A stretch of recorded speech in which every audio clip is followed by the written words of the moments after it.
तो हमें क्वेश्चन किस तरीके से गिवन होगा ये साथ साथ में लिखते जाना। मेरे क्वेश्चन गिवन होगा fit a straight line, S T लिख रहा हूँ ना, स्ट्रेट का S T, straight line curve. अब स्ट्रेट लाइन कर्व गिवन होगा, ज़रूरी नहीं है कि वो हमें पूरी इक्वेशन दे। स्ट्रेट लाइन कर्व लिखेगा for the following data using least square method. इस तरीके से हमें क्वेश्चन गिवन होगा। ठीक है, क्वेश्चन भी पता होना जरूरी है। अब हमें क्या होगी, एक्स और वाई की वैल्यूज गिवन होगी, जैसे कि मैंने प्रीवियस वीडियो में बताया था। क्या, जैसे 1 पे x1 पे y1 गिवन है, x2 पर y2 गिवन है, तो 2 पे 3 गिवन है वैल्यू, 3 पे गिवन है 3.6, फिर 4 पे गिवन है 4, 5 पे गिवन है हमारे पास 6 और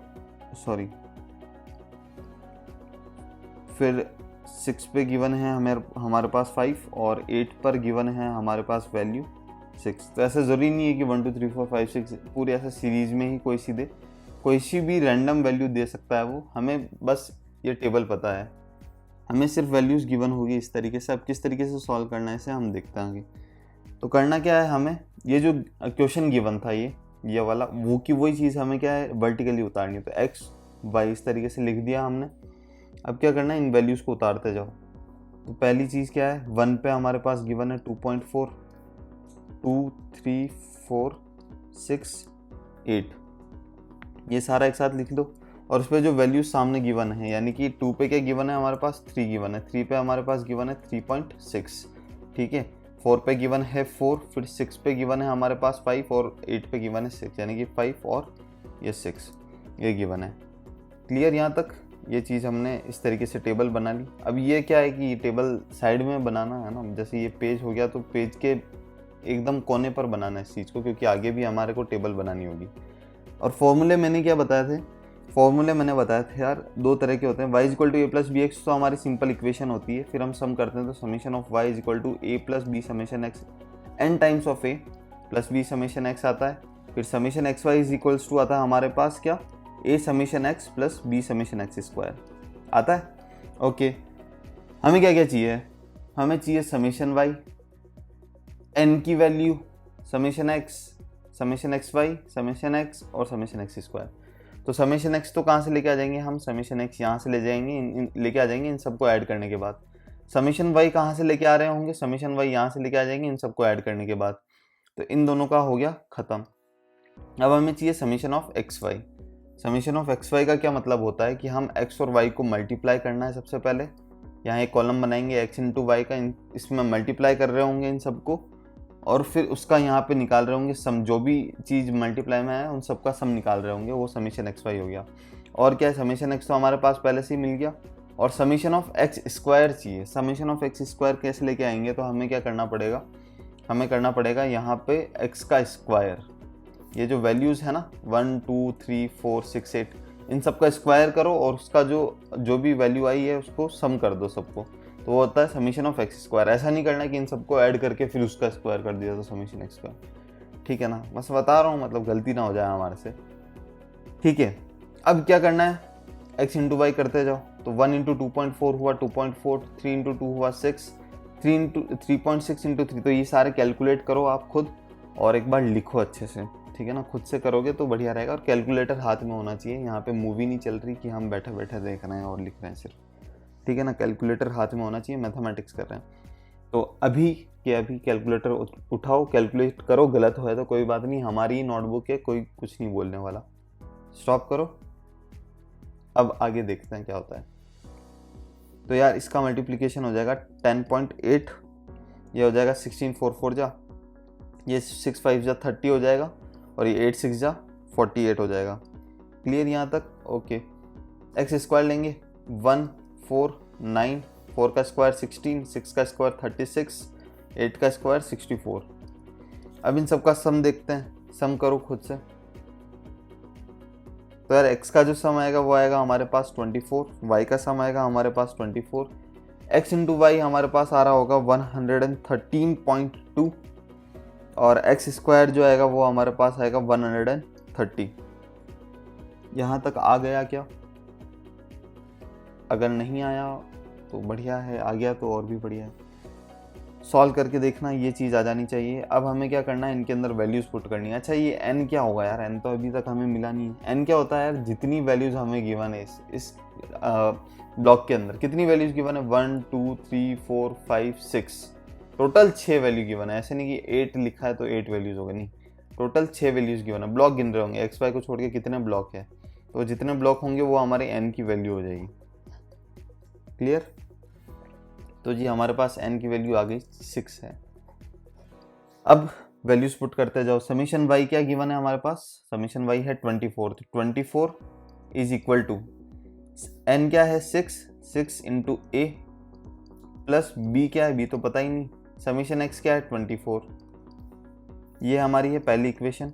दूसरी इक्वेशन क्या है, समीशन xy यानी कि 113.2 is equals a summation x, यानी कि a समीशन x क्या हो जाएगा, a into 24 plus b into summation of x square क्या है हमारे पास 130, ये हमारी है सेकंड इक्वेशन। तो ये दोनों इक्वेशन आ गई। अब यार इन दोनों इक्वेशन को कैलकुलेटर के अंदर सॉल्व करना है। तो कैलकुलेटर में हम कैसे सॉल्व करेंगे, जिसे आता है अच्छी बात है, जिसे नहीं आता वो देख लेंगे। एक सेपरेट वीडियो बनाऊंगा इसके ऊपर मैं, कैलकुलेटर में कैसे सॉल्व करते हैं। अभी के लिए बता देता हूँ, मॉड सेटअप दबाएंगे, उसके बाद 5 दबाएंगे, उसके बाद 1 दबाएंगे, फिर जो a के आगे लिखा है 6 दबाया तो 6 इज इक्वल कर देंगे, फिर 24 इक्वल कर देंगे, फिर 24 इक्वल। सिमिलरली क्या है, a के आगे 24 इक्वल 130 इक्वल 113.2 इक्वल, फिर इक्वल दबाएंगे तो जो वैल्यू आएगी वो हमारे पास a और b की वैल्यू आ रही होगी। ये मैं एक्सप्लेन करूँगा, एक अलग से वीडियो बना दूंगा, उसके अंदर एक्सप्लेन कर रहा हूँ कैलकुलेटर में सॉल्व करते कैसे करते हैं क्वेश्चंस को। क्लियर है? तो इन दोनों को जब हम सॉल्व कर रहे होंगे तो यार हमारी a की वैल्यू आ रही होगी 1.9765 और b की जो वैल्यू आ रही होगी वो होगी 0.5059। तो जो हमारी टोटल वैल्यू है वो क्या हो जाएगी, वो हमारी होगी यार y इज इक्वल टू, हमारे को पता था a प्लस बी एक्स होता है, तो हमने क्या लिख दिया, y is equal to a क्या है 1.9765 प्लस b क्या है हमारे पास प्लस b क्या है हमारे पास 0.5059 इंटू एक्स, ये हमारे पास आ गई उसकी इक्वेशन। ये रहा हमारा आंसर। क्या था इसके अंदर, कुछ भी नहीं था, इजी था ना। हाँ, ये हमारा आंसर होगा। इस तरीके से एक दो क्वेश्चन और देखते हैं, और वो जो क्वेश्चन है मैं डायरेक्टली जो सॉल्व है वो बता रहा हूँ ना, पूरा सॉल्व नहीं कर रहा हूँ उसके अंदर। तो ये एक एग्जांपल देखते हैं हम। इसके अंदर क्या गिवन है, fit a straight line to the following data and hence find the expected production in the year 2006। ठीक है, 2006 के अंदर हमें बताना है क्या प्रोडक्शन होगा। तो हमें कुछ इस तरीके से गिवन है, ईयर प्रोडक्शन यानी कि इस साल में इतना प्रोडक्शन हुआ, इस साल में इतना हुआ, ये सब गिवन है हमें, और पता करना 2006 के अंदर कितना प्रोडक्शन होगा। क्लियर है? हाँ, तो कैसे करेंगे, हमने क्या किया यार, ईयर जो था उसको एक्स लेट कर लिया और प्रोडक्शन जो था उसको वाई लेट कर लिया। अब यार यहाँ पे दिक्कत ये आ रही कि इतनी बड़ी बड़ी वैल्यू है, 1961, 1971, 81, 1991, 2001, इतनी बड़ी वैल्यू को मल्टीप्लाई करते करते थक जाएंगे। तो हमने एक थोड़ा मेंटोस खाया, और मेंटोस खा के क्या बोला कि यार थोड़ा इजी करते हैं इसको। तो हमने एक कैपिटल एक्स ले लिया और उसकी वैल्यू क्या लिया हमने, x माइनस ऑफ 1981। अच्छा, x में से 1981 ही क्यों माइनस करें, कुछ और क्यों नहीं कर सकते? इसलिए नहीं यार, क्योंकि अगर हम बाद में कैलकुलेशन करेंगे तो समीशन x हमारा 0 आ रहा होगा, तो ये ज़्यादा बढ़िया रहेगा क्योंकि कैलकुलेशन उस समय कम हो जाएगी हमारी। तो हमने इस तरीके से मेंटोस खाया। यार ये देखो, ये दोनों बीच की वैल्यू, अगर 1981 को मैं इससे माइनस करता हूँ, मतलब इस चीज़ को इससे माइनस करता हूँ, तो मेरे पास -20 आएगा। 1961 माइनस 1981 की वैल्यू क्या हो जाएगी, -20। और सिमिलरली यहाँ पे देखूंगा मैं तो क्या हो जाएगा, 2001 माइनस 1981 की वैल्यू क्या आ जाएगी, +20। सिमिलरली ये जो होगा 1971 की वजह से -10 आएगा, 1991 की वजह से +10 आएगा। तो इन सबका जब ऐड करेंगे हम तो समीशन एक्स क्या आ रहा है हमारे 0 आ रहा है, इसलिए हमने जो है 1981 को, बाकी अगर 1961 लिया होता तो क्या आता है, 0 आता सबसे पहले, 1961 माइनस 1961 0, फिर 10, 20, 30, 40 इस तरीके से करते तो कुछ ना कुछ वैल्यू आती समीशन एक्स की, और हमें वो नहीं चाहिए, हमें मिनिमम करने के लिए, इसलिए हमने क्या लिया, 1981 को ले लिया। यहाँ तक क्लियर है? ओके। अब हमें ये फॉर्मूला पता है, ये तो हमें रट गया, मतलब अब तो है ना, रट जाना चाहिए। ये वाला फॉर्मूला होता है स्ट्रेट लाइन के लिए, तो हमने ये फॉर्मूला लिखा। फिर क्या किया, हमको क्या क्या चाहिए था यार, समीशन वाई चाहिए था, समीशन वाई यहाँ से आ गया। n चाहिए था, तो n मैंने बोला यार डब्बे गिन लो x और y को छोड़ के, उतने n की वैल्यू हो गई। तो 1 2 3 4 5, तो n की वैल्यू क्या हो गई हमारे पास 5 हो गई। प्लस b समेशन x, तो समेशन x कैपिटल वाला लेना, इधर वाला नहीं लेना, नहीं 2001 ऐसे ऐड करते रह जाओगे। ये इस क्वेश्चन की खासियत है, ये ध्यान रखना है। और summation X Y is equal to A summation X plus B summation X square, तो एक्स स्क्वायर निकालना पड़ेगा। किसका निकालेंगे एक्स स्क्वायर? इसका निकालोगे क्या? नहीं, इसका इससे लेना देना ही नहीं। अब हमें खत्म करो इसको। अब क्या है, एक्स ये है वाई है, तो इसका स्क्वायर निकालना है। 20 का स्क्वायर माइनस 20 का स्क्वायर 400, इस तरीके से हमने स्क्वायर निकाल दिया, उनका सम कर दिया, हमारे पास आ गया 1000। ओके, समेशन एक्स वाई आ गया हमारे पास 160। अब क्या करना है? कुछ नहीं, वैल्यूज पुट करते जाओ, आंसर आता जाएगा। Summation Y is equal to 56 यहाँ लिख दिया, n टाइम्स ए, तो ये रहा n times of A, 5 times of A plus B into 0, तो यहाँ से ए की वैल्यू आ जाएगी 11.2।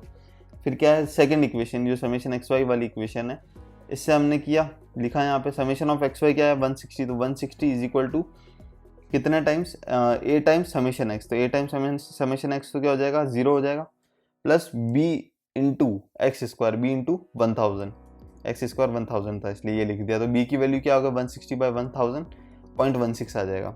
यहाँ तक क्लियर है? फिर हमें पता है यार y is equal to A plus B X होता ही है।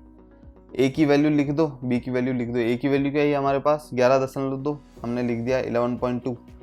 b इंटू एक्स क्या है 0.16 इंटू कैपिटल एक्स था। तो अब क्या है, कैपिटल एक्स को स्मॉल एक्स से रिप्लेस करने का वक्त आ गया है। तो कैपिटल एक्स जो होता है, यहाँ पे मैंने गलत लिखा है ना, उस समय गलती हो गई थी। तो कैपिटल एक्स क्या है हमारे पास x माइनस 1981, तो वो हमने यहाँ सब्स्टिट्यूट कर दिया जस्ट, और कुछ भी नहीं किया, x माइनस 1981, क्योंकि रियल में तो अपने पास स्मॉल एक्स ही था। तो ये करके क्या किया हमने, ये जो x माइनस 1981, हमने बहुत बड़ा कैलकुलेशन को स्किप कर दिया। आंसर फिर भी वही आना था अगर हम इतनी बड़ी कैलकुलेशंस करते तो भी।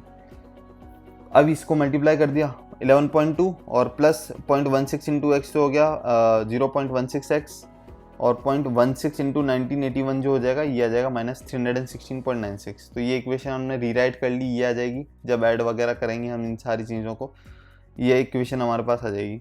अब क्या पूछा था इसने, हमारे पूछा था कि यार प्रोडक्शन इन ईयर 2006 के अंदर कितना प्रोडक्शन होगा। 2006 के अंदर प्रोडक्शन पूछा था, तो यानी कि हमने ईयर पूछा है ना, इस तरीके से प्रोडक्शन यानी कि y और इन ईयर यानी कि x, तो x की जगह हम क्या लिख रहे होंगे 2006 बस, और कुछ भी नहीं करना।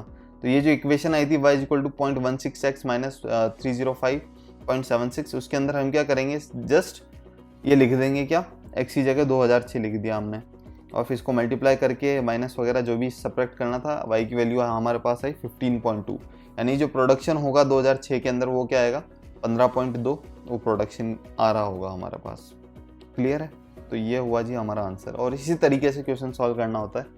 पहला वाला अगर हमें आ गया था समझ में, तो बाकी सारे हो जाएंगे यार, इतना कुछ खास है नहीं इन क्वेश्चंस के अंदर, मतलब कोई रॉकेट साइंस नहीं है, सिर्फ कैलकुलेशन है। मैंने यहाँ पे कैलकुलेशन की गलती कर दी, और इसमें बस ये फॉर्मूला याद रखना और आपको कुछ याद नहीं रखना, बाकी सब आप अपने आप करते जाओगे, एग्जाम में होता जाएगा। और कैलकुलेशंस का ध्यान रखना है, मैंने जैसे गलती कर दी थी वो गलती नहीं करनी है। क्लियर है? तो ये यार हमारा हुआ स्ट्रेट लाइन का। अब हम आगे देख रहे होंगे पैराबोला का।